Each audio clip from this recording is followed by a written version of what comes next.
Check. Check. Check. Check.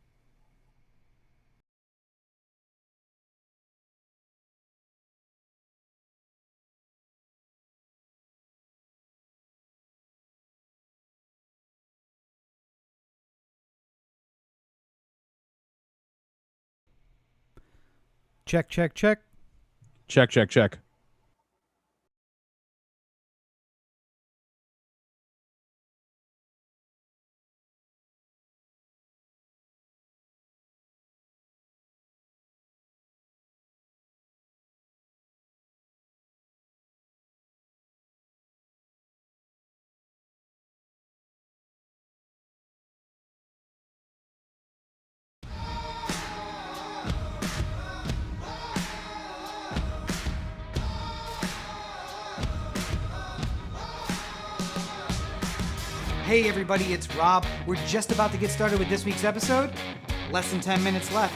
While you got a couple of minutes here, why don't you go check out otheanthem.com. It's where you can find everything Oh The Anthem, including the merch store, the podcast, and all of the videos. Open up a new tab. Anchor.fm/Oh The Anthem is the place where you can get direct links to all the podcatchers you use to listen to our show every week.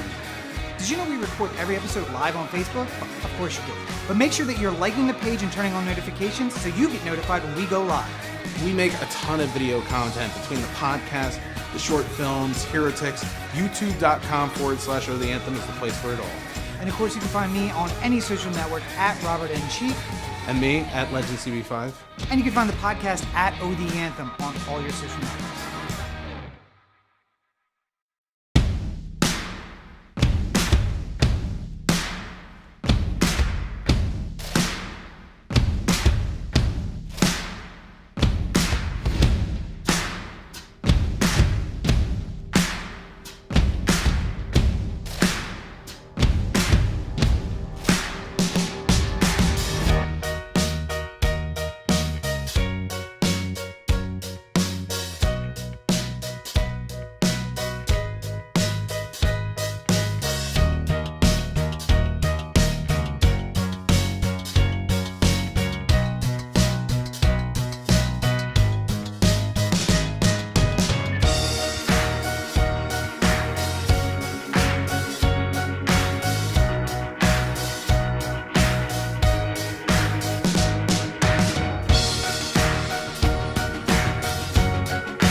R.I.P. to DMX. This is Corey, and this is the Anthem podcast. I haven't made my bed in at least 10 months, and I just saw Corey make his in 45 seconds. Good afternoon, everybody. Welcome to episode 366 of the Anthem podcast, coming to you from all over LA once again. But Corey is there in the hashtag OTA LA studios, high above the 110 freeway in downtown Los Angeles, California. Thank you for joining us. Yeah, thank you for listening on your podcatcher of choice, the easiest way, anchor.fm/the Anthem. And I just realized that over my left shoulder there, I have like a selection of products that came from the trip I just had. So wait, is that some sort of adult lubrication products that you have there, Corey? No, they look very familiar. Right? It's Olay and shampoo and a mysterious thing that just says conditioner. It's not an actual. The pink one's not an actual product. It just says conditioner on it. So I'm happy and sad. One, and producer Brooks in the corner. We have reached the age where we are actually traveling with products. That's good. Because I remember in my 20s, it was like, throw some jeans and a couple shirts in a plastic bag and I'll figure out the rest. Yeah. I remember for my Dirty 30, we were searching for a CVS. That was the first thing we did because there had to be like, get deodorant, get shampoo.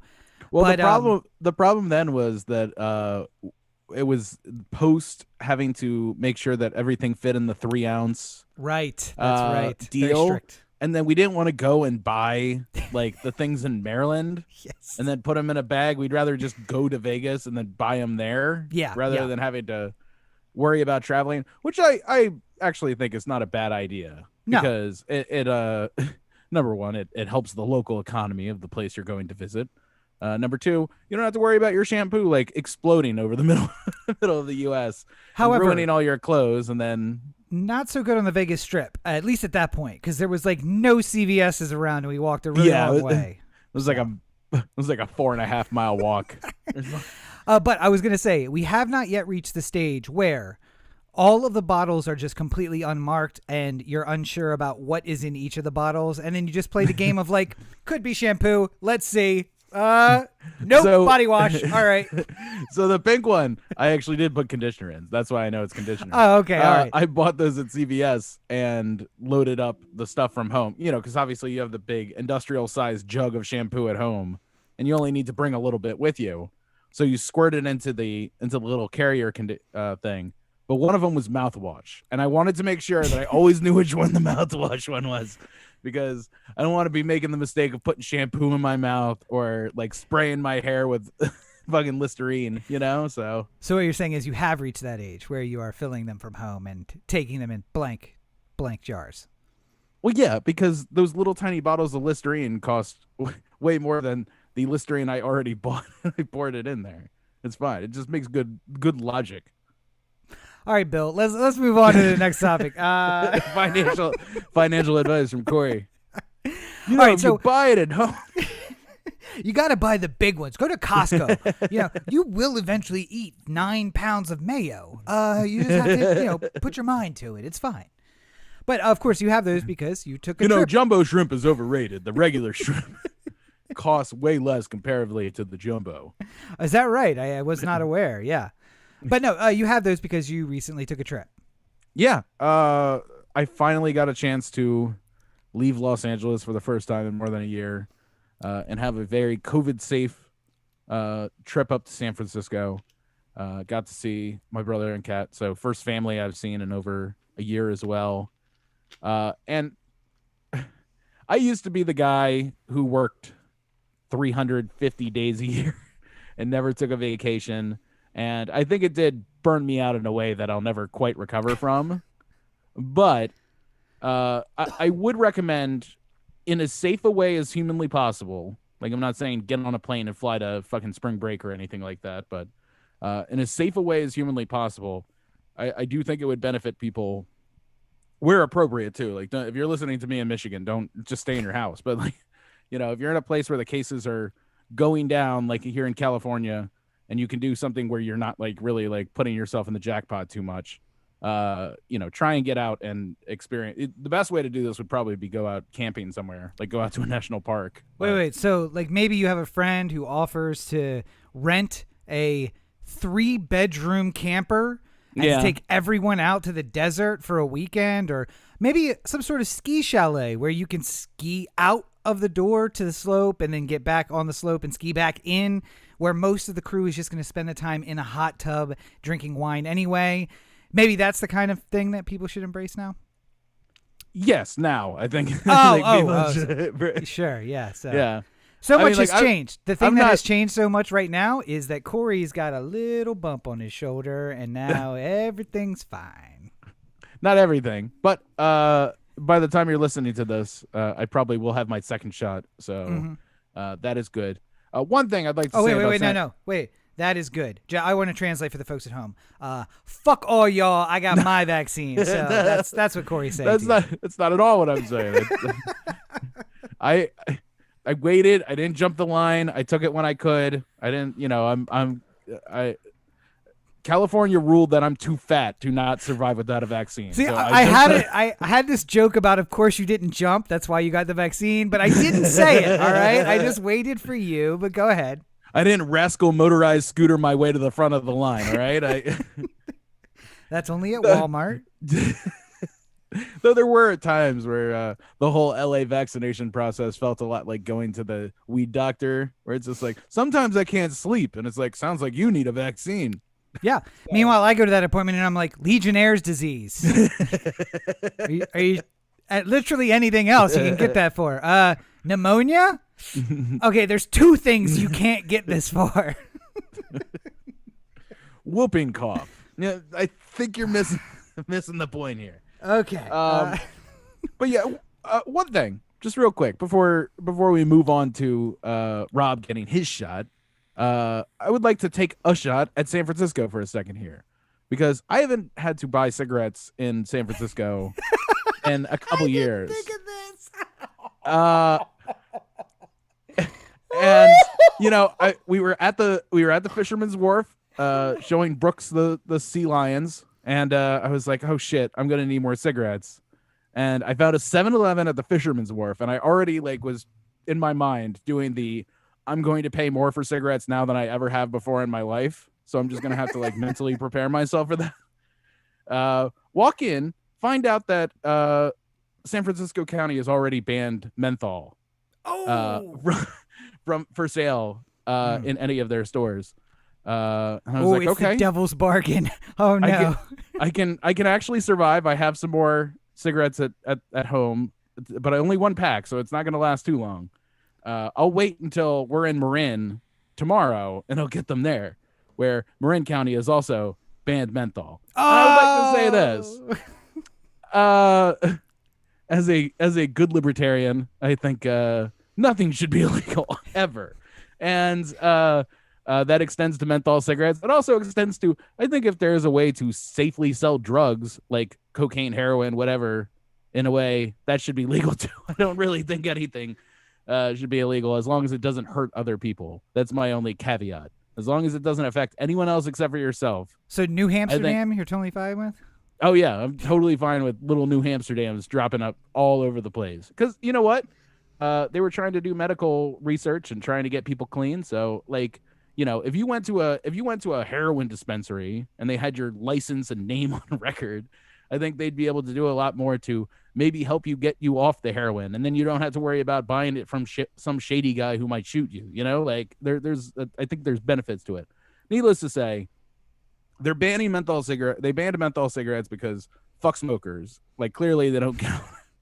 Only some smokers, though. Hey, here's the problem, Corey. I'm just you smoke the same cigarettes as black people, and that's just not acceptable. And when you do that, you're going to get shit banned. I don't know what to tell you. Well, you know what? The way they the way they say it is that it's keeping more black people from smoking because you're banning the menthol cigarettes. Yeah, that's not how that works. People who want to smoke aren't going to figure out how to smoke. The first 15 cigarettes I smoked, during the time where I started getting addicted to it, were not great tasting cigarettes. It's I was smoking a Camel that I bummed from some guy, and a Pall Mall, and a Parliament, and a Marlboro Red, and it took a while until somebody gave me a menthol, and they're just like, here, take this one, and I smoked. Ooh. And I'm like, why is this so much better than everything else I've been doing? So yeah, I've decided though, unfortunately, that I'm going to have to make it my life's mission to ban things that are bad for people. Because if that's the way we're going, I mean, I get it. Menthol cigarettes is just one type of cigarette that people can smoke. It got lumped in because of all those flavors and the vapes that the kids are using, the bubble gums and stuff like that. So all flavored tobacco, all flavored vapes, they need to go. What's this but I'm going to also I'm also going to extend that. So no more alcohol. I think we should repeal the 21st because alcohol kills a lot of people every year, as well as car accidents. So no more driving. Everyone has to sell their cars. Only professional Ubers who have 10 years of specific training are allowed to drive cars, that sort of thing. What else is there? No more salt, no more sugar. I think we should ban all these because, obesity is such a huge problem and cholesterol. And if we eliminate all the different ways that people could potentially die, then clearly nobody will ever die. So I just think it's good, clean science coming from the people of San Francisco who have decided that because of the scourge that is underage vaping, that we should ban menthol just because. So it's never made sense to me. I've read the stories. I've seen the biographies of the Jewish kid who became a Nazi, and I've never understood it. But here I see right in front of me the guy who wants to ban all his favorite things. Corey's like, what are the things I like the most? Let's just put those on the ban list. Sugar, salt, caffeine. All these things are terrible. You know what the moment was? Hold on a second. If you're gonna pull out a pack of unmentholated cigarettes, I'm gonna be very surprised. The moment was I bought a fucking Marlboro Lights, just regular old lights, no nothing. Yeah, and I lit it up, and every single second of it was anger inducing. I was just like, it's fucking air. I'm smoking air right now. There's nothing here. Did you think maybe you could just not smoke? It just made me angrier and angrier, and I'm just like, I'm gonna fucking repeal the 21st. I don't care. I know a lot of people who enjoy drinking. I'm gonna feel real bad for them when they're not allowed to do it anymore. Maybe I'll just ban one thing at first, wine. Go with wine first. Wine. Yeah, that's wine. Because fuck all the wineries and all the people who make money from the wineries. I went to a winery, nice people at the winery, but it's very personal. We're all going to have to look for though. other jobs because, people die from alcohol all the time, so we just can't have it. I don't know. I think you shouldn't have a business that kills people. That's just the way it is. So McDonald's, they have to go. 7-Eleven, I'm sure they have things in there that need to go. We're going to have to tear down the Golden Gate Bridge because people jump off of it. All these things, Empire State Building, gone. You can't jump off the Empire State Building. I mean, if you try hard enough, I'm sure you could. Well, what kind of advice are you giving here? Come on. For that very reason, we need to ban it. We just need to tear it down and start over with something that's only 2 stories tall. I think that the wine, Empire State nub. The wine's the place to start because it's so personal to Marin County and to San Francisco. Be like, whoa, wait a second. Wait now. Now you're talking crazy. You mean whiskey, liquor. No. We keep the liquor. We're taking out the wine. You start with one. We're banning rosé because too many kids are getting the rosé. Or the Manischewitz. What's the cheapest wine? Manischewitz was for a long time the cheapest wine you could buy, and therefore the one that all the teenagers would buy. But that's like a religious wine, though. I don't think you can ban that. Yeah, true. That wouldn't be the Boone's Farm. Boone's Farm. That's the one. That's a more appropriate. I won't ban Manischewitz. I don't want to be seen as somebody who has some sort of But eventually when we ban all the wine, we're gonna have to. If you come for my Mad Dog, it's going to be on. It's going to be the Anthem Civil War. That's what's about to happen. Don't come for my Mad Dog. I only have it I haven't had a drink in 10 months now. Next time, Mad Dog. Much like smoking menthol lights, I think I should leave you with only leave all the people who prefer these artisan breweries and stuff like that. They should be left with PBR and Mad Dog 2020. That's the only alcohol allowed to be purchased. No, fuck it. 4 Loko. You get 4 Loko or PBR. That's your only choices. Oh, man. Anywho, Rob. Yes. Good news for you. You are getting your shot. I'll believe it when I see it. I don't have a lot of faith, so I guess we'll see. The ever-present killjoy that is Robert N. Cheek. Oh, I mean, listen. Oh, so I just posted something on Instagram, which was a story that I read. Hang on, 'cause it was so interesting to me. I read the entire study, and then afterward cried for a little while, and then got over that and decided to do a podcast where I have to be entertaining. But the study said that people with early onset dementia are often mistaken for having depression, and now research has discovered the cause. A profound loss of ability to experience pleasure is related to degeneration of the hedonic hotspots, so hedonistic areas in the brain where pleasure mechanisms are concentrated. So, early onset dementia affects the brain early in the hedonistic areas that cause pleasure, and therefore depression first, or early onset dementia first, it looks like depression. And I added the Schitt's Creek gif of David saying, "Oh, lucky me," because I have noticed I've become very negative, and perhaps that could be why. It could also be the world around us. Yeah, I mean, I wouldn't necessarily just say it's early onset dementia. I would say maybe we get your shot. Maybe we give it a couple weeks. You give it another shot, then give it another couple weeks. And if all's clear and everything's good, then, you can put the hedonism to the limit, put it to the rev limiter and see. Oh, it's weird you say hedonism, because I just read this report about a hedonic part of the brain. Let me find, it's on my Instagram story. I don't know if that was an early onset dementia joke. Is it fueled by menthol cigarettes? Because I need something to bring them back.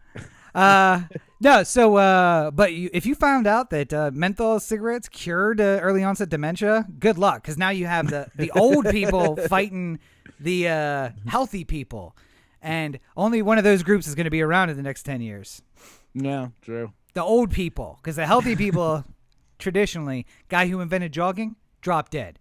First vegans, drop dead.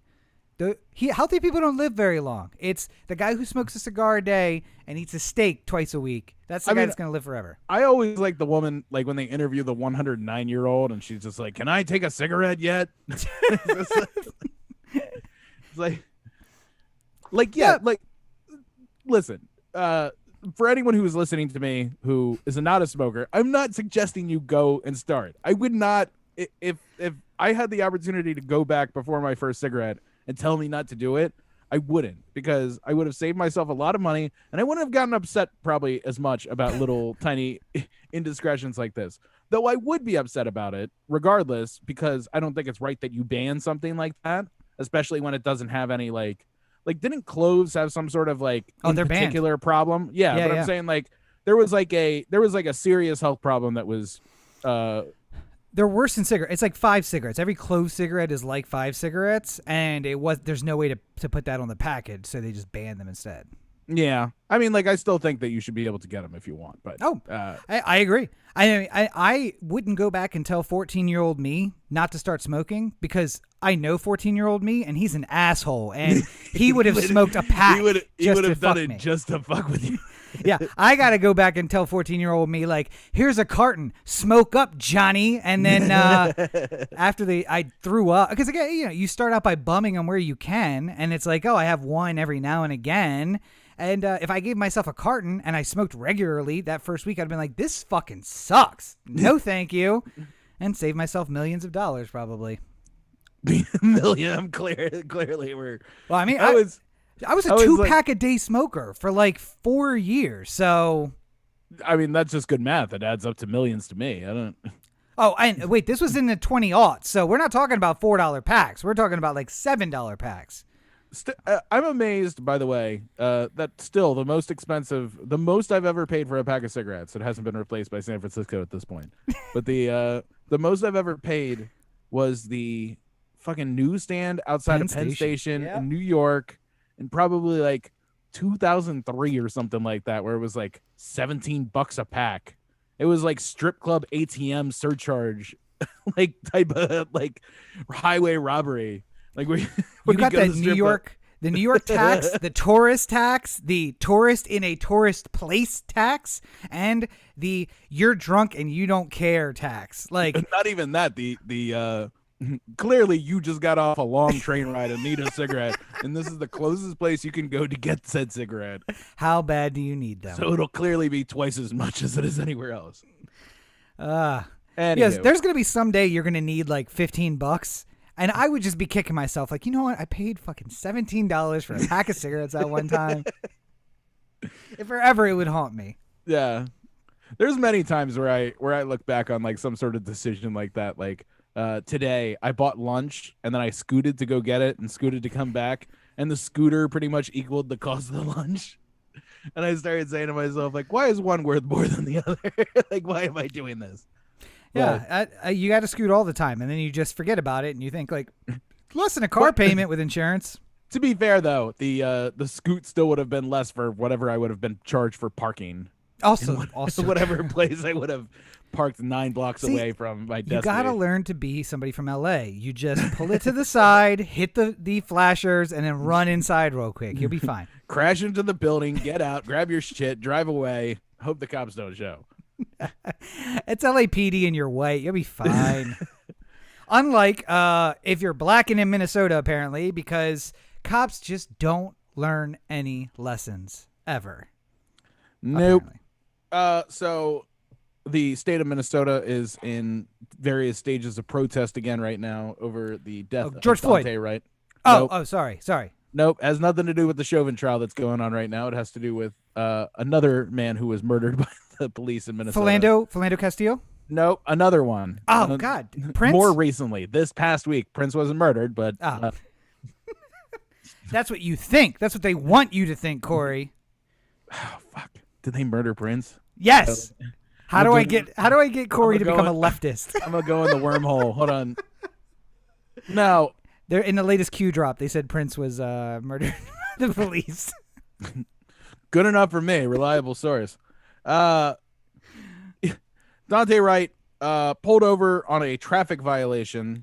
The police officer, apparently on the body cam, you said was yelling taser when he really pulled out his gun and then shot him. Whoa. So listen, that came out later. So this all started with guy gets pulled over, shot by the cops, and then everyone's like, "Hey, not cool. Didn't we just talk about this? Like after George Floyd, you set aside $12 million for training.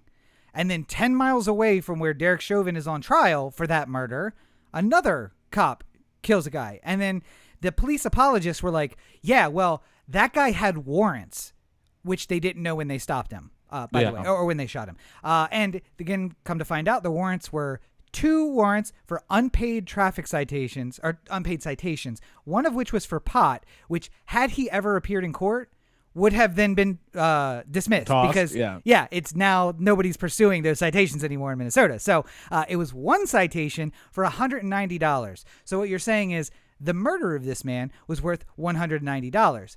And then the police apologist, after the body came out today, said, oh, see, he said taser and shot him. So it was an accident. And apparently they think that's okay. Like, well, I mean, he thought he had his taser, clearly. And so he shot him accidentally. And I'm getting real sick of police apologists, honestly. This, if anything, this feels like the type of case that will get escalated to the Supreme Court and ruled that police are allowed to shout random things instead of gun, or instead of I'm going to shoot you and get away with it. Because most of these cases don't really, any case that has really led to the Supreme Court in a police constitutional,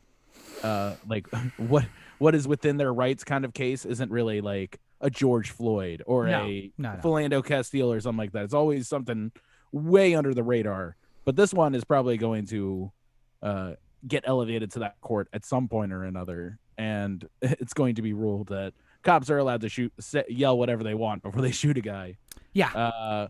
And as long as they have any kind of deniability, then it'll stand tall. It's the same thing that you're allowed to look into a house for the purpose of securing it before you have a warrant. Mm-hmm. But that's also a sneak and peek for the cops where they can just go in, say, I'm securing the place, but at the same time, look around for anything suspicious that they might be writing the warrant on. Yeah, it's weird because you went in to secure the place, and then on the warrant application, you mention only the things you saw when you were in securing the place. When you went in there, weird how that worked out. I think he has 3 9mm handguns on the side on the side of his closet. I'm gonna just write that here on the warrant application. How do you know that? Facebook. Put it on his Facebook. Good enough for me.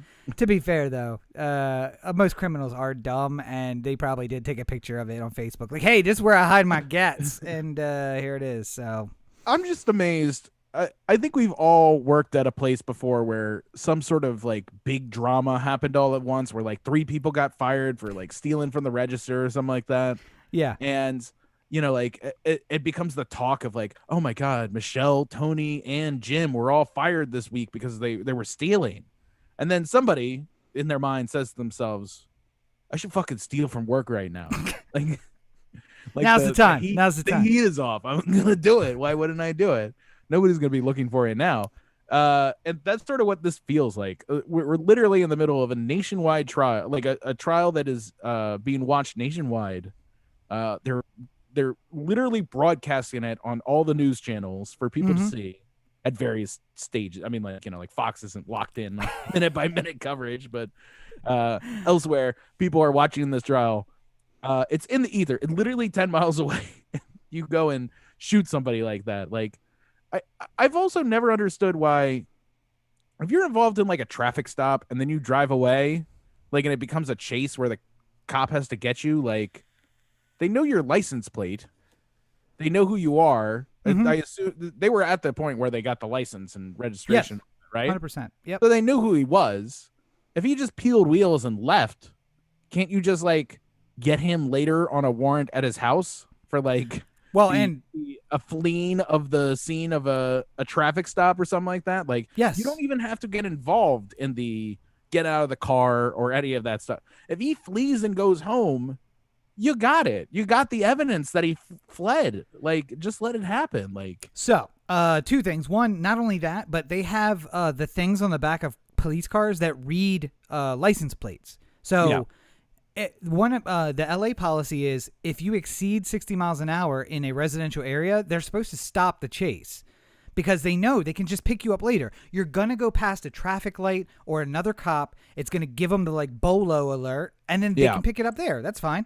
Or, so here's the other problem. The reason they don't do that is because it could be a stolen car or it could not be your car. And technically speaking, the person driving is the one who's charged with the crime, not the person who owns the car. So if you borrowed the car or you stole it, then you don't want to send the driver a citation and have somebody get away with it. So, oh, right. And I mean, like, like we could definitely find ourselves in a Breonna Taylor situation if you just showed up to serve a warrant on somebody who didn't deserve it. Well, not anymore. See how that would knock. You can't no knock in Kentucky anymore. So.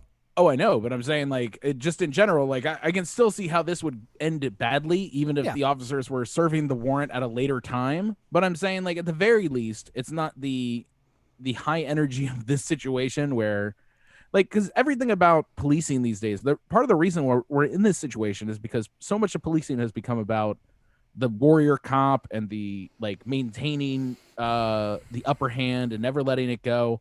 There was just a traffic stop not too long ago involving a soldier, Virginia this week, where the guy is saying, I'm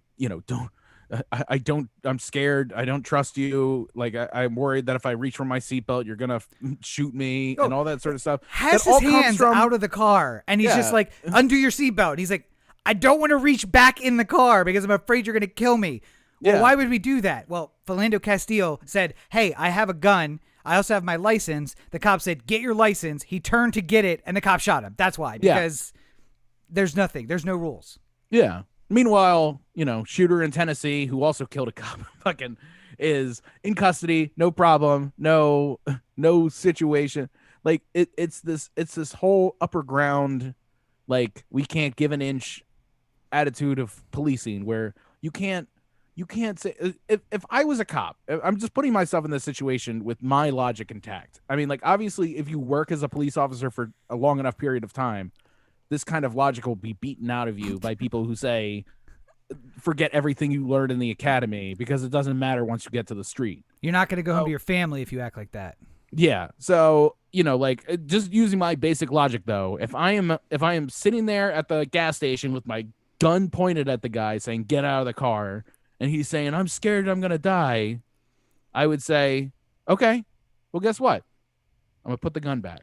Let's just have a talk. I'm not armed. Show me your hands. Just keep them up. Just maintain, like, be quiet about it. Like, don't do any sudden movements. We'll have a calm talk. There's no ratchet down the intensity when you're a police anymore. I can't, because if I do, then I might potentially be putting a dangerous criminal out on the street. And there's reports there was a gun in the car. I don't really give a fuck, because the people who talk about what was happening on the scene this early on were police 100%. who have a habit of lying about what the hell was involved in the case. What? Yeah. Cops lie? Oh yeah, and the Supreme Court allows cops to lie. That's another fancy case of Supreme Court law that came regarding police officers that I don't think anybody knows outside of the legal field. Anybody knows what case that was based off of, or what happened, or any of the situation involved. But yeah, if you go into at any point during a stop or during interrogations or at any point, the officer can lie to get information out of you. Oh yeah. Yo, the cop might come up to the car and walk into the room, sit down across from Rob, say like, "Corey told me everything. He told me about you driving out to Vegas." And then you going, "God damn it, Corey, why do you talk?" "Well, of course I did it. We buried her in the middle of the desert." Like that. If they get the confession out of you, the lie is worth worth it in the eye of the law. And that's an extreme example. But like, if he comes up to the car and says, "I got you doing 85 and a 55," and you're like, whoa, I was maybe doing 64. I wasn't doing 85. You just admitted you were doing 64 and a 55. So now I can write you the ticket for 64 and an 85, and I have you on body cam and on the video saying that you went that fast. So sorry, but it's worthwhile for the protection of law enforcement. But this whole warrior cop nonsense is the main problem. The worst part too, though, is that like I could as somebody who knows enough about the law tell you, if you're involved in any kind of stop with the police, don't say anything. Just shut the fuck up.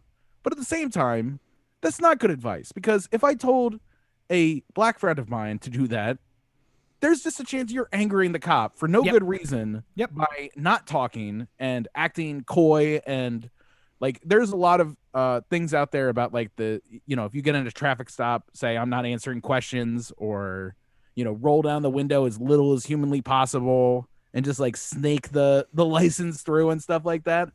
That works if you are Rob and a lawyer and white, but it doesn't necessarily work if you're any number of people who have been shot by police who didn't deserve to be. Like, all it takes is the cop to decide that he is not going to treat you like a human being to be able to put yourself in a situation where you're done. And I mean, listen, at the start of my legal career, I did cutesy shit like that, like talking shit to the cop and actively lying to the cop, because I also know you can lie to police too, and there's no penalty for that unless your lie inhibits the investigation. But by the way, if they're investigating you, it doesn't fucking matter. So you can lie to them, it's fine. But then, when cops start calling my boss and calling the bar and saying that I need to watch my back on the highway, then I stop doing cutesy shit and I start doing shit like putting my hands through the steering wheel onto the dash when they pull me over. Because I become one of the people that, if you're looking for an excuse, me doing the cutesy mouthy shit and then reaching into my glove box, I get shot in the back of the head. Because, he was reaching for something. How am I supposed to know what he was doing? Hey, he's white. What are you going to say? Hey, he's white and he's a guy. What do you want me to do? Like, no. So, when you become a target, whether it's because of your own idiocy in doing it, or because you're part of a group of people, the rules change for you. And I would never tell anybody to talk back to cops. Now, here in LA, I will fully talk back to cops because nobody knows me. In Denton, I am the most polite motherfucker you have ever dealt with in your life. Because I don't know, they know me. I don't know if I told the story, but getting pulled over by whose brother I offended. I got pulled over by the same cop 3 times in a week, and in 3 different cars, because it was after I wrecked the car and I had rental cars. And then when he walked up the third time, they were like, Oh, God damn it. And I'm like, sorry. I'm sorry I'm wasting your time by making you pull me over, officer. What is that? What can I do? But anyway, we'll follow this more as it comes along. We would. I fully support people who are out there protesting because it's putting the cops' feet to the fire on something that clearly they did wrong. Yeah. There is still, if anything, I could say, and this should be the rule with almost every single one of these police interactions. The amount of information that is coming from one side, i.e. the cops, that is telling the narrative of every story that we're hearing, is so rampant that I don't even think it's worthy of really examining the facts too hard in the first week of whatever the story is, because it's like if you went on to Google and was just like, what was the score of the Celtics game, and then you only read they're playing the Bucks and you only read the Milwaukee coverage. Like, you're never going to get the whole story. You might see certain details that are going to be, he was on this road and he was pulled over for a traffic violation and he had warrants. Like, these things could be true facts, much like stats in the box score can be true. But if you're reading the Milwaukee coverage of the Celtics Bucks game, you're not going to hear the same sort of like what the Celtics did right or wrong in this game. You're only going to hear the Bucks slant. Bucks dominant in close game. Final score 102-76. And you're like, okay, in what world are they dominant and was that close? I don't really understand. Yeah, but speaking of police in Minnesota, we are right in the middle of the Derek Chauvin trial. And last week, I feel like, was a very interesting week for where this trial is going forward. And this week proves to be even more, seeing as all the protests have made the defense or the prosecution, I keep doing that, the prosecution to ask for sequestration of the jury. The defense asked for the sequestration. The defense asked. Oh, I'm sorry. Yes. No, and so that's right. Yeah. I'm in the mindset of like prosecution always bad. And yes, they are always bad, but in this case, it's like the enemy of the enemy is my friend, so I guess they're fine.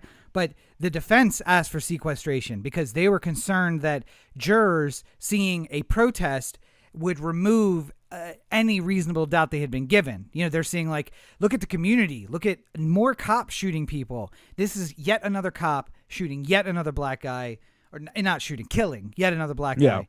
And he's guilty. Even if he's not guilty, this is a guilty for Philando Castile and for Dante. It's for everybody. It's guilty not just on the system. Yeah. Yes. Yeah. And so what he wanted, he asked was sequester the jury, especially because it looks like not only just functionally they'll see the media, they may see protests coming down their street. And oh, by the way, they may get stuck by a protest on the way to court in the morning. If we have sheriff's bus take them from a hotel to the court, we can assure that they have smooth sailing, they get here every day, and that we can continue.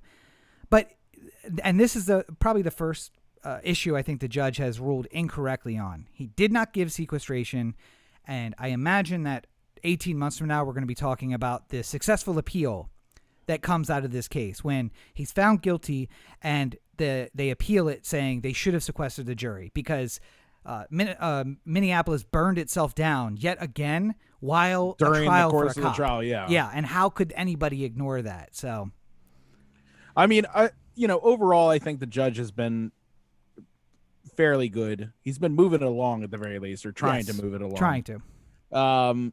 He seems to be getting trying to move both the defense and the prosecution, which I can appreciate.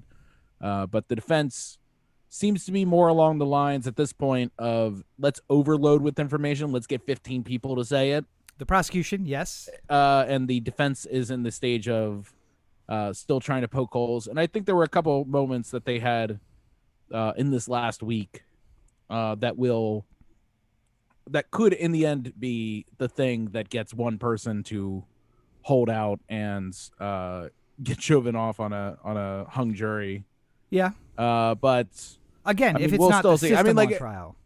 Yeah, I mean the problem that we constantly deal with here is that the what equals reasonable doubt in a police trial is so minuscule, and it realistically, from like you see so many people who tweet out like, why are we even bothering having a trial? It's so obvious what he did.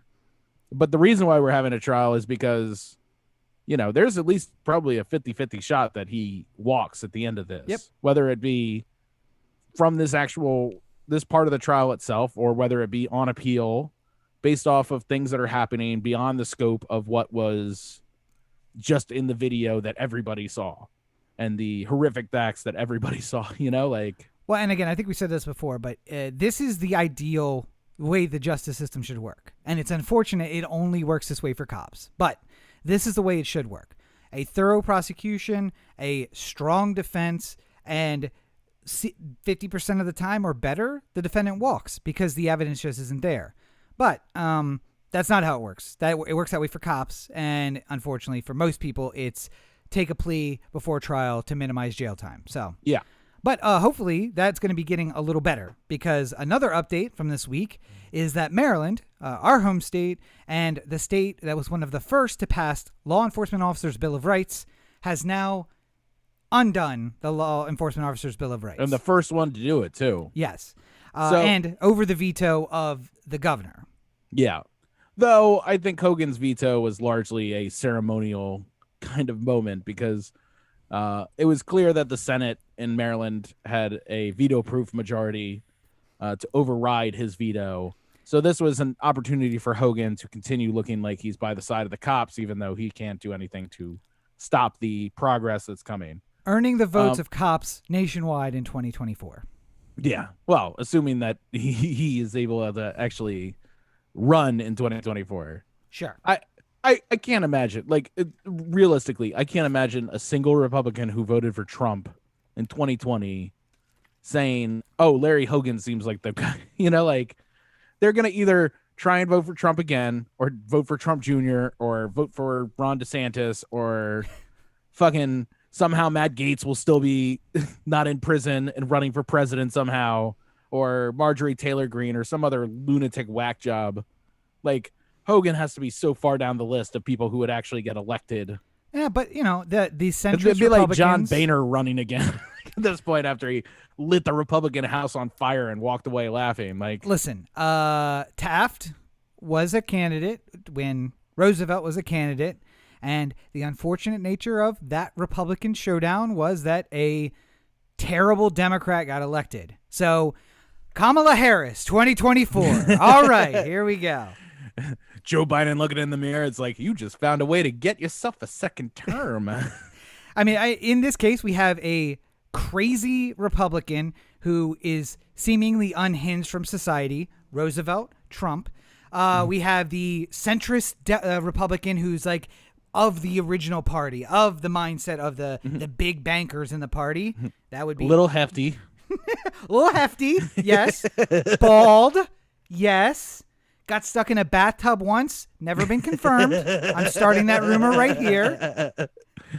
That's Hogan and Taft.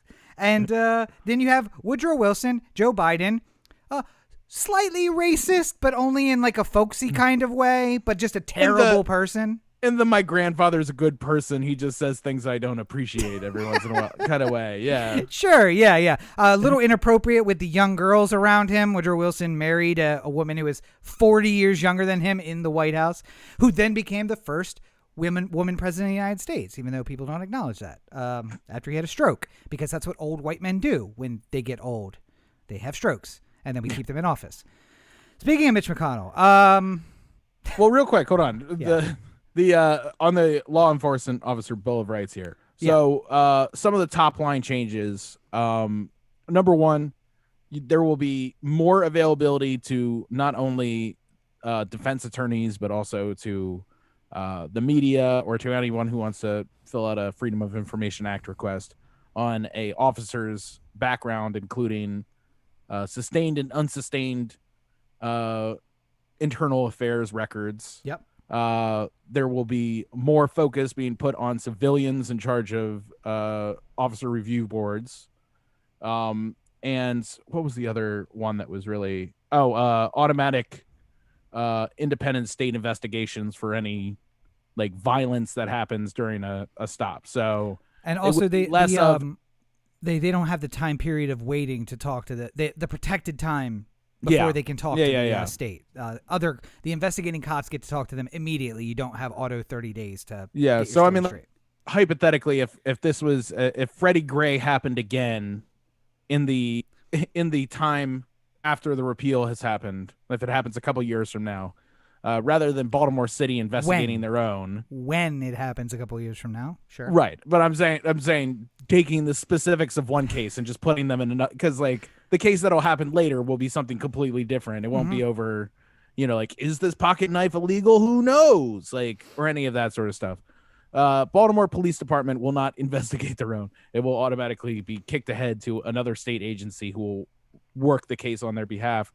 There will be a lot more that goes into whether or not any of the officers involved in any of these stops have had any kind of problematic stops or arrests in their past, and the type of thing that you would be able to bring up in open court, because you could know just, casually from being a citizen of Baltimore that a police officer is dirty, but you would never be able to mention any of it on the stand because an officer or a judge would just shut you up immediately. Yep. Because you're not allowed to bring up unsubstantiated things. And if you can't get a record from internal affairs, then you can't bring it up in court. So and you could call the person who filed the report, and if they had been talked to by IA, all of these things, it doesn't matter because the report itself does not exist as far as you know. So yeah, the records are just what all you get is when they joined, how old they are, like basic identifying information, but nothing. Yep. This is the badge number, but that's about it. You can get how much they made too, which is a nice thing to look around. BBD Cop Watch if you're interested in that sort of thing. It's a disturbing thing. Don't let Corey lie to you. It's disturbing how much cops make. So just look at what their regular salary is and then double it with overtime, and that's basically how it works. Yeah. Now, I will say this. For people who say, you guys must be really happy because this will fix the Baltimore Police Department. Wrong. Because something we always neglect to bring up whenever we're talking about the Baltimore Police Department is that because we're stuck under the consent decree, we can never do any of the crazy progressive things that other people are trying to do with police departments in different parts of the country that are not under a consent decree. So one of the things is that staffing and the money spent on police it can't go down basically through the consent decree. So it'll be a long time before Baltimore can get into the same sort of place that other county police officers will be able to, this will hit the counties first and then Baltimore City probably last.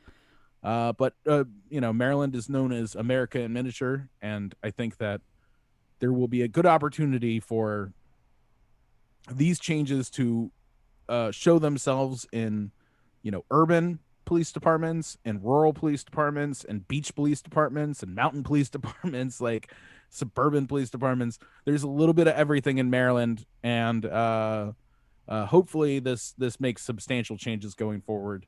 And while it's not the silver bullet, I think it's the data we need to start making the first changes towards what will eventually be policing in the future. Yeah, and just to be clear about what you're talking about, we can't defund the police in Baltimore. That's not a movement that can go through. The Baltimore police could decide that of the funds that we get, we're going to now set aside 40% of them for community service rather than policing. They're not going to do that because that's money that they can spend on, guns and themselves and salaries and stuff and overtime. But not only that, but you would need to have the judge who is executing the consent decree to all of a sudden decide that he wants a lot of progressive legislation to go through. Yeah. And that's just not a reasonable ask. Because it depends. Is it an Obama appointee or a Trump appointee? Oh wait, no, it doesn't matter. Fucking matter. Yes, it doesn't matter. Moving on, somebody who apparently last week, or we found out last week, was begging for a blanket pardon from former President Trump. Matt Gaetz. Yes. Has gone and made his situation a whole lot worse. Listen, because let's give him the respect he asked for. We're, of course, talking about Gaetz Gate, because he said if he was ever wrapped up in anything, he wanted it to be called Gaetz Gate. So yeah, we're now in Gaetz Gate. and undone by Did you Corey's hear nemesis. Did you hear what Elon Musk wanted his thing to be? No. Elongate. Have you ever got in trouble? Elon Musk. Go ahead. By the way, go ahead. if you're going to speculate as to what the gate is going to be when you get in trouble, perhaps we should look into whether or not you should be investigated now for that said trouble. Because Gatesgate was said prior to the trouble with Matt Gaetz coming out, and I think it should have been it'd be like saying like, if I was going to murder my girlfriend. This is like, this is how I do look it. into that guy for what he's doing to his girlfriend. But Elon Musk, I read a great metaphor, simile, depending on how you want to look at it. I'm going to set it as a simile, that Elon Musk is basically 1950s sci-fi, where like, but us looking at it now, where it's like, this thing sounds amazing. And if I described it to you, you're going to be like, that sounds futuristic and crazy. And then I flip the page and I show you that it's a console TV with a 16-inch screen, and that is the thing that's in your living room, and you're like, it's not that impressive. It sounded a lot better than what I actually got. That is Elon Musk. Also, the TV has to be made on with apartheid money, and the guy who made it is a douche. Then that's fucking Elon Musk. So, yeah. Because fuck Elon Musk, by the way. Apartheid rubies, look it up. But Matt Gaetz, that's where we are. Yes. Matt Gaetz. Corey's continual nemesis has reared its ugly head, and in this case done something good and taken down Matt Gaetz. And of course, I'm talking about Venmo. Because like every good crime syndicate with great OPSEC, Matt Gaetz, when paying underage girls for sex, sent money to a friend of his, who then forwarded that money on to the underage girls for the sex. Same amount of money. Yes, the exact to the dollar amount of money. $900 to your confidant, and then $900 from the confidant to the girls. Yes, with the caption "school and tuition," which clearly marks that it's for school and tuition and not for anything else. It just takes you back to all the lines about strippers back in the day, where it's like, well, they're just paying for school. Like this is a quick fast forward to sex work equals school. Like under the. To be fair, though, unlike Matt Gaetz, much like if you purchase something from me, and it like the caption was just like a couple pine trees. Mm-hmm. You didn't purchase trees from me. I wonder what that stands for. What does the pine tree stand for, Corey? I don't know. It's a kid's thing. I don't know what the Venmo is. I don't do the Venmo or the Cash App. As Sammy Sosa said when he was testifying in front of the Congress, I'm a very private person. I don't get myself involved in other people's affairs. Again, not a lot of news. A lot of leaks are coming out, and mainly it's that Matt Gaetz' friend did not have good OPSEC, and there was no security whatsoever around the things he was doing. And instead of like getting Matt to send him one large chunk of money that he then divided up, it was literally like, send me 900, sent him 900, forwarded to the girl. Send me 600. Sent 600, sent 600 to the girl. All in one day. It's just not like, hey, why don't you just send me like 10 grand and I'll just divide it out as necessary across the next couple of weeks. So it's a little more hidden what the source of the money is. Why don't you just give me a retainer amount and and we'll work through that as we go. Oh, so wait, you're talking about dating, right? Like just the pussy retainer. I'm just gonna put a bunch of money down and hope that it gets me access to sex over the next little bit of time. That's dating, right? Isn't that what dating is? I mean, if that's how you look at it, then I think we have to have a conversation about what you want from your romantic life. Oh, wait. Did I tell you? I found this thing about early onset dementia. It's on my Instagram stories if you want to check it out. Did you talk about that? I'm just trying to drive him nuts. I have no pleasure centers in my brain anymore. They're rotted out from drugs and philosophy. We gotta start picking up the pace here on the end. Yeah. But just the last two little items in the news. We already made mention of the passing of DMX. Prince Philip also passed away this past week. So there is apparently one more on the horizon somewhere because rule of threes. Rule of threes. Never I let you am just down. excited that the hot milfs in your area have been updated with the Queen's picture. I, for one, am really excited that Oh the my Queen is God. the hot milf in my area. So, or gilf maybe a gilf. Beyond that, at this point, right? Yes, A she's good a Gigi, gilf. a good gilf. It's a good gilf. And here's the question, Corey. I think the first G is silent. One of the richest women in the world. Yeah. No. Really? No. I have no. First of all, I have no amount of money is worth that amount of pain and torture of being involved in like the fucking BBC, The family, yeah. the Star, all these corporation? kind of like the fucking nonsense that goes along with it. Like there's a reason why Meghan Markle snapped. It's not worth it. Yeah, but listen, Meghan Markle tried to love her. I don't try to love these hoes, all right? I'm just in and I'm out. Cut me a check. 900,000 via Venmo. Thank you. Also, I don't think I would necessarily be her style, to be honest. I remember it was like fucking international news for like a week when Trump was like walking in front of the Queen and stuff like that. Mm-hmm. And it's just like, don't you know you're never supposed to walk in front of the Queen? And it's like, I wouldn't have known none of that shit. There would be like, every single day would be a new Star headline of me. Like, it's just like, he scratched his butt as he walked outside of the car. Like, you're not supposed to do that in front of the Queen. So I think that I would be perfect for the Queen because I Are you related to her somehow? Because I am.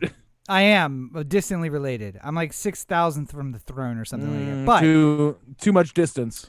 What I can say is Are you the Duke of Los Angeles? Much like a girl in a DMX video, I am a lady in the street, but a freak in the sheets. Wait, that's Snoop Dogg. No, that's Ludacris. Ludacris, whatever. Yeah. I'm saying I can be classy. There's a picture of Philip dressing up like a Buckingham guard, and it made her laugh. Yeah. And I'm like, I could fucking do that. That's something I can do. But also, I bet she is a freak. I bet she likes some weird ass shit. It's like a fucking reverse Anna Nicole Smith. Yes, 100%. Yeah. She's all prim and proper, and then something comes out of the bathroom on the wedding night, and you're just not prepared for it. I'm here for it. Nothing stimulates me anymore. Come on, Elizabeth. What do you got? Let's see it. Not the corgis, though. I'm not down with. I don't know if that's the reason the corgis are around. Have you ever been handcuffed? Ma'am, baby. I have a fucking history. Did you know 12 feet of rope is exactly the amount of distance to go under a queen-size bed and allow a person's hands to not touch the sides of your head, only with one or the other? It's a fact. Check it out. Anyway, so moving on from R.I.P. DMX. Prince Philip, you will be missed. Listen, Corey, I just hope that when I die, you respect my passing by talking about how you're trying to tap my widow. That's what I'm really looking for. I want everybody to talk about how they want to tap that ass when I'm gone. Especially when she's in her 90s. What? How old is Elizabeth at this point? All I look at is how many zeros she got in her bank account, which is also probably somewhere around the 90s. So I'm here for it. It's fine. Anywho, speaking of the numbers in the with zeros in the 90s, the number of dead from COVID. Wait, not quite that high. Not quite that high. Yeah, let's.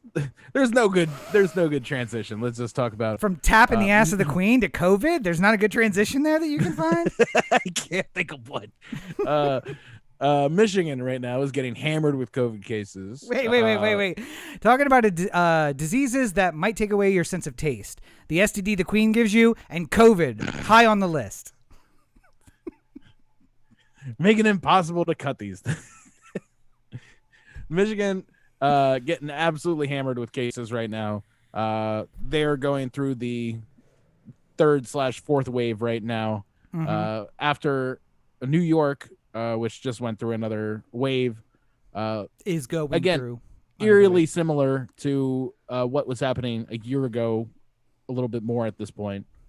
And Whitmer is trying to get more vaccines to try and help out the cause, but no amount of vaccinations will really take care of what's happening right now. So reminder to people who don't know, if you get the Moderna or Pfizer vaccine, the second the shot goes into your arm, you're not instantly protected from COVID.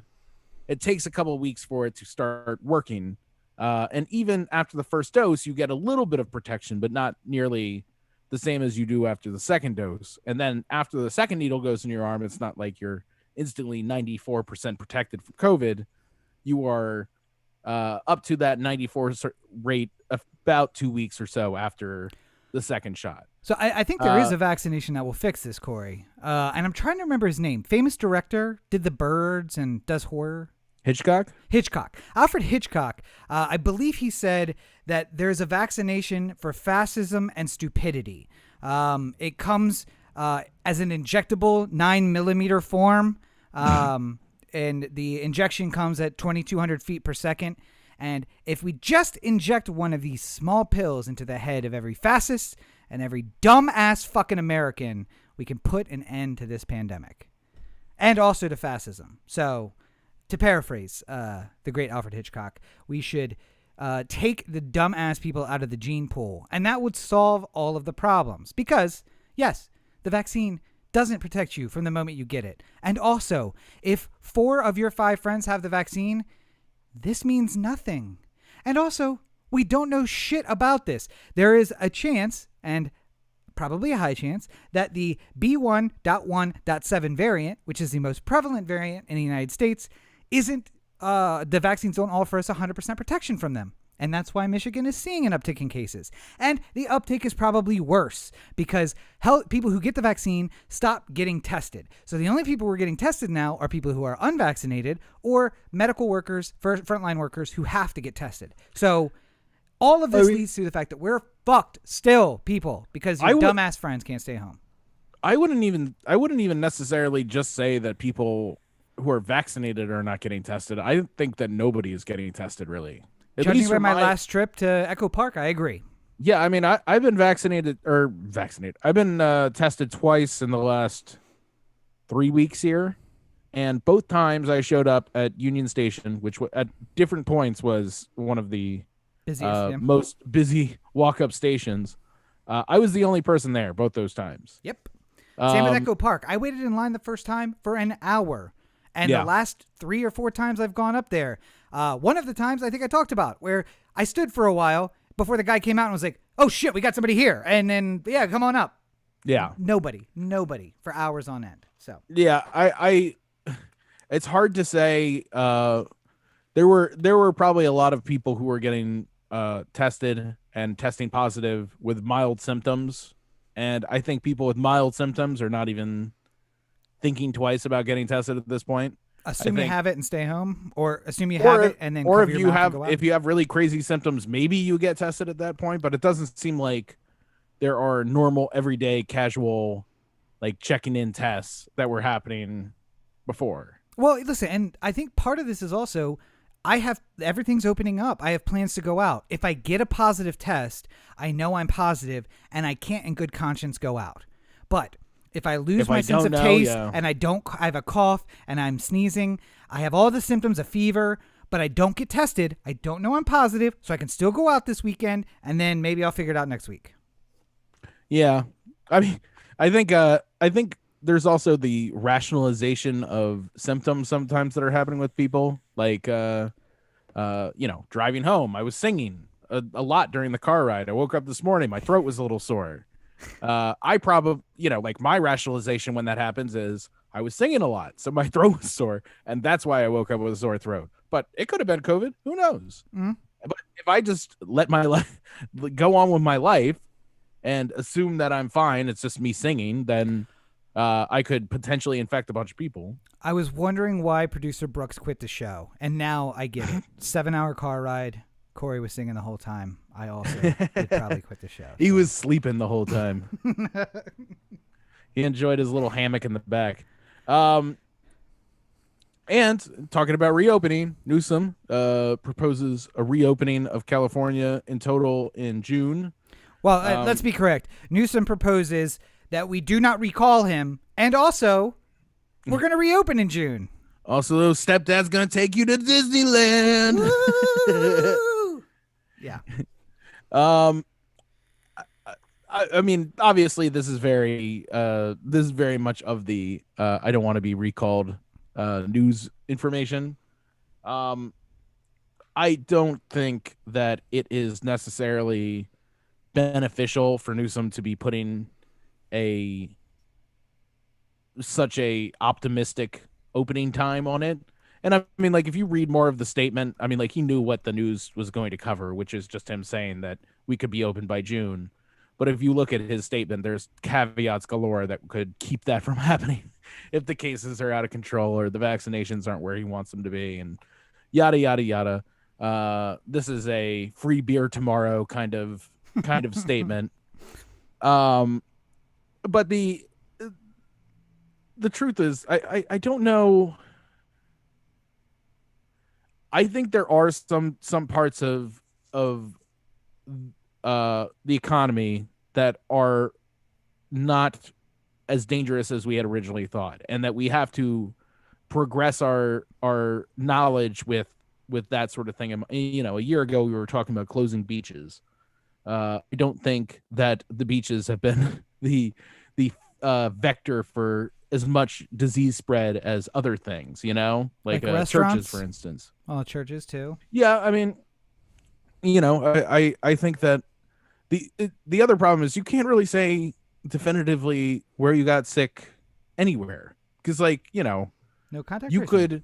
could yeah, I mean, like, you know, you could live in your apartment and leave just once to go down to 7-Eleven, and you get sick, and you might say to yourself, like, well, it has to be from the 7-Eleven because that's the only place I was. But, you know, maybe there was some other, you know, a delivery driver, you got it from him, or, you know, like, there's any number of things could have potentially happened to get you that. And it's because we don't have the ability to really put one to, you know, like put one case to another. We don't really have the ability to stop it at its source, and we have so little information about, you know, like how it's really spreading or who's at most at risk, other than what's just happening from death numbers, you know, like, or what's happening from which are still a overall. Thing.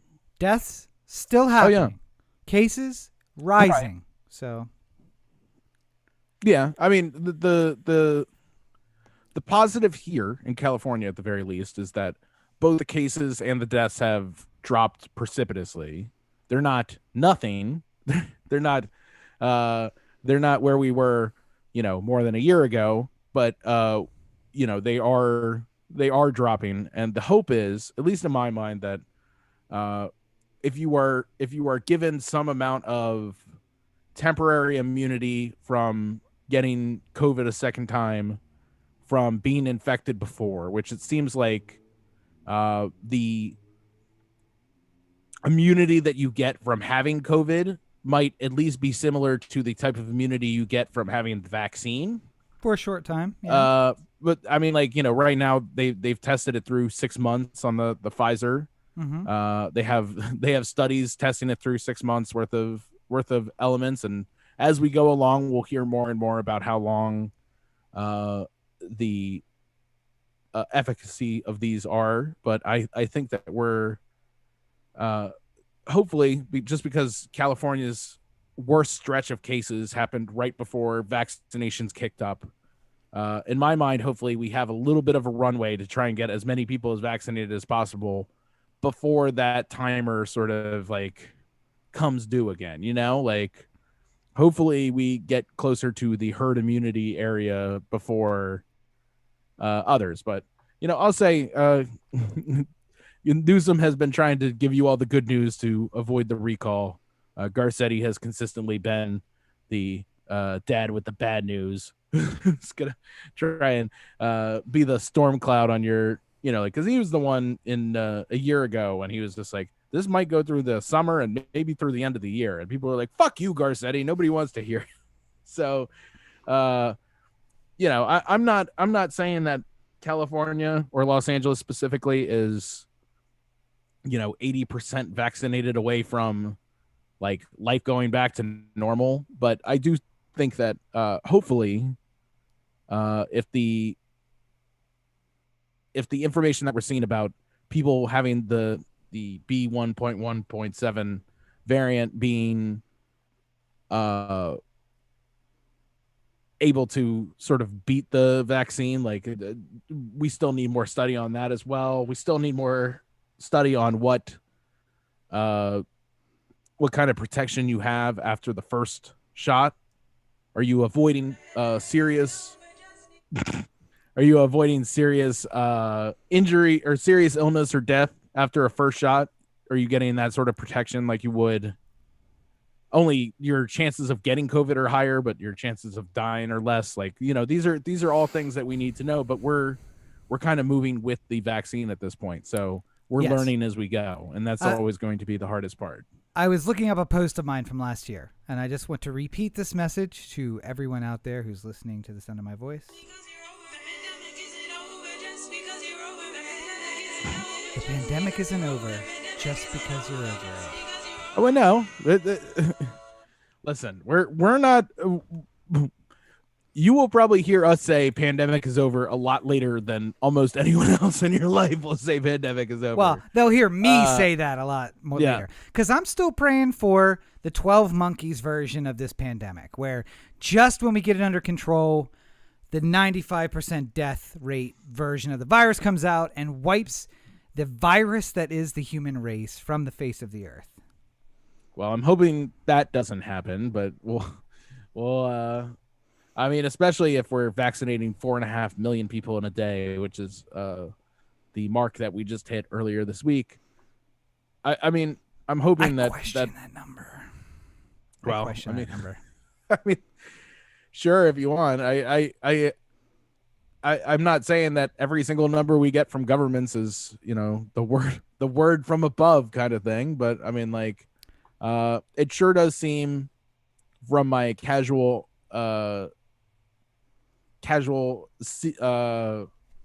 scene of people who are getting vaccinated that a lot more people are getting vaccinated, and we're getting to the point where I mean, like, in a month's time, like, everyone that like all the inner circle here in LA will probably be completely vaccinated. So that means that 15.75% of the US population got vaccinated in a single day. No. Yes. 4.5 million, 350 million. 4.5 is 15.75. Oh wait, no. That's not I did that true math at all. Wrong. Yeah. Yep, that's 4.5% of 350 is 15.75. I mean, and really what you want to think about it as, probably more realistically, is 1.5 Americans, like 1.5 shots per American. So you're probably looking at something more in the range of like 500 million total shots needed, 550 total needed. So if you're looking at 4.5 out of 500, just to make it an even number, we're talking about under 1% done in a day, but that's still good, because if you were able to keep that level of production up, then you'd be able to be done in 100 days. But that's assuming that the supply chain remains the same and everything like that. 4.5. So to do this, we would divide 4.5 by 350. That would give us our percentage, right? 350 million. Right, but 4.5 million divided by 350 million is the same as 4.5 divided by 3.5 or 350. Yeah. Which comes out to 0.012, which I read as 12%, but is actually 1.2%. Yeah. So 1.2% of the U.S. population got vaccinated on a single day. Yeah, again, not the way you necessarily want to see it, because the multiple shots that people might be taking. Yes. So seems suspicious to me. Because I mean, like, a first vaccination or a second vaccine, like the total count it twice. I think right now, U.S. wide, we're at like what, roughly 20%. A little of less. The population some states are because California is like leading it at 23. So there are states that are down below 10 or at I think 10, there was some other states that were at like 25 or so that were beating California. But I mean, like, like 20 seems to be somewhere in the range of like what the total U.S. number is. Okay. It's just a matter of whether or not we can keep up the pace. That, to me, that's the most important part. If we can do what we can to keep supply chain interruptions to a minimum and continue moving things out, the Baltimore plant fucking up 15 million J&J shots was a real bad look for being able to meet goals. But, early on, Biden said 100 million shots in his first 100 days. That was his promise. We both said we'll see it. We'll believe it when we see it. We're already past 100 million shots. We're at 120 million now. Listen, I am going to roughly 120 million now. But I mean, like I'm going to do 2 push-ups in 2021. 2 full push-ups at some point in 2021. Because I, like Biden, like to set goals which are easily reachable. Hittable. Yes. Especially when you're counting the vaccinations that happened under the Trump administration as yours. And where you say, we're not responsible for the vaccine rollout, but we're going to take credit for the vaccines that happened during our administration, as well as the ones that happened before. So, we'll have to get into that one another day because I just think that it was clear. At what date does this become Biden's bag? Is it already his bag? Is he get blamed for the failure at this point? I mean, at this point, yes, it's his bag. I mean, if things suddenly go way off track, then it would be Biden's fault. Like if tomorrow only 100 people got vaccinated, then like there would be some combination of the federal government and the state and the county that fucked up. But there's no way that the federal government wouldn't have a large hand to play because they're the ones who are giving the vaccine to the state and to the counties. One last question. Did somebody in Baltimore fuck up because the vaccines had been on the shelf past their best by date and they read that as a only good until date, so they threw them out? Is that how it happened? No. I don't remember exactly what the mess up was, but it was a ingredient mix up of some kind. Did they wash one of the ingredients that they weren't supposed to wash before they put it into the recipe? No, I don't believe that was it either. I think that the good news that you should take from this, the good news from this bad situation that you should take from this, is that the means by double checking the work that they're doing before they send any of these vaccines out the door kept 15 million vaccines that could have potentially had some sort of problem from getting to people, or 50 million vaccines that maybe didn't work properly. It would be the more relative way of thinking about it, from going into people's arms. And I'd rather throw away 15 million than have 15 million wrong go out, and that's the good news about this Dante Wright situation is there is one less bad cop on the streets now. So we are slowly but surely working our way towards a better society. One bad cop at a time. Now, it might take the death of 1 to 3 civilians, but there's a lot more of us than there are of them, so eventually we will get there. Everybody feel excited about the future? I do. I don't know how to get out of this situation, so I'm going to say this. Guess what? What's that? TheAnthem.com. Corey to TheAnthem.com with the Anthem. Facebook, Twitter, Instagram, and the listener line, 443-219-7595. What's that number again? 443-219-7595. You can find more of me on the website, CoreyBakerFilmmaker.com, Facebook.com/CoreyBakerFilm, and at LegendsCB5 on Twitter, Instagram, and TikTok. I know. How's that content coming? How's that content coming? I know where you're going, and I'm going to say this. Maybe keep your eyes peeled for this Thursday, assuming that tomorrow I don't go to do my taxes and find out that there's something horrible I need to deal with immediately, which I don't imagine because there wasn't a lot of income last year. So it should be a pretty smooth sailing finishing your taxes situation. By the way, just public service announcement for anybody who is saying like, Corey, why are you doing your taxes on April 15th? They extended it to May 15th. Wrong. They didn't extend it to May 15th. They extended it to May 15th for certain reasons, like if you have a a trust or an IRA that is reporting late, you're allowed to report those elements of your taxes a month later.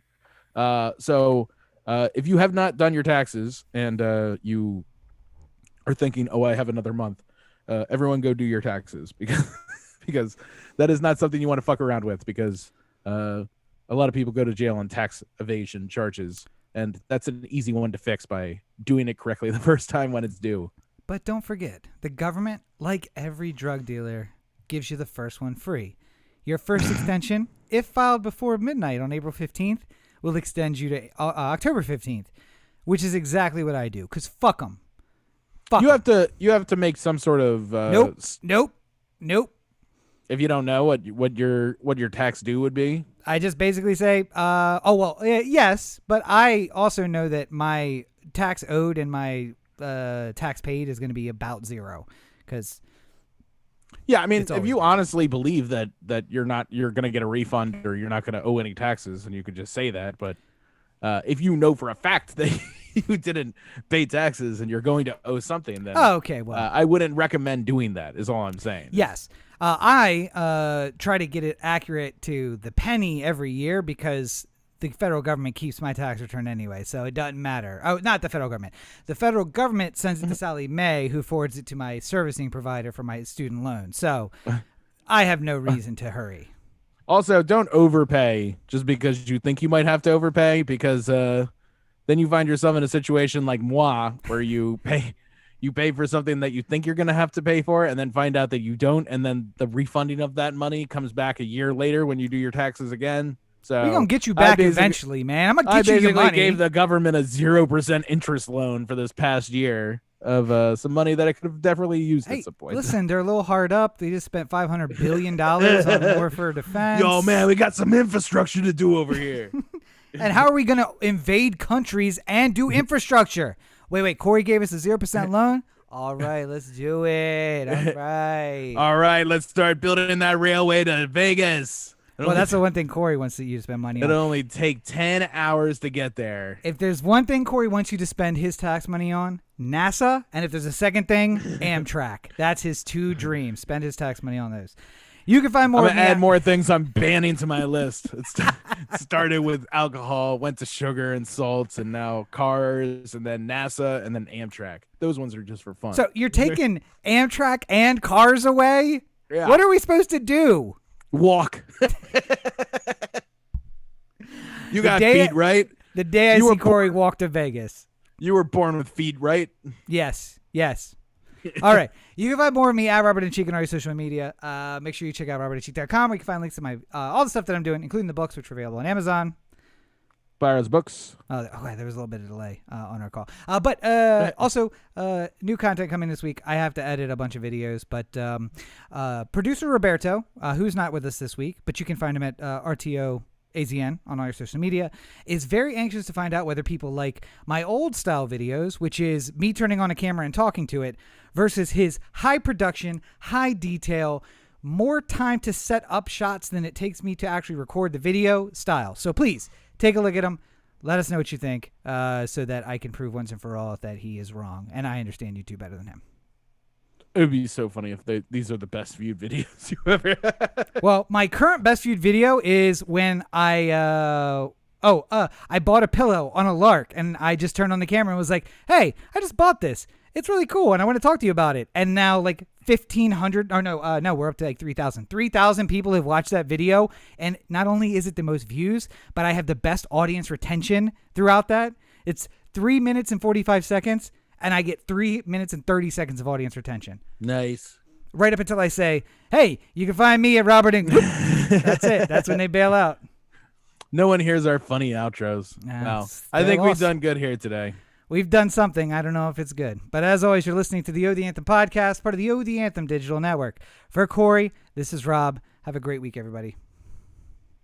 Because nobody's listening all the way to the end, I'm going to say something controversial. Oh, God. Dark chocolate's better than milk chocolate. First of all, you're out of your goddamn mind.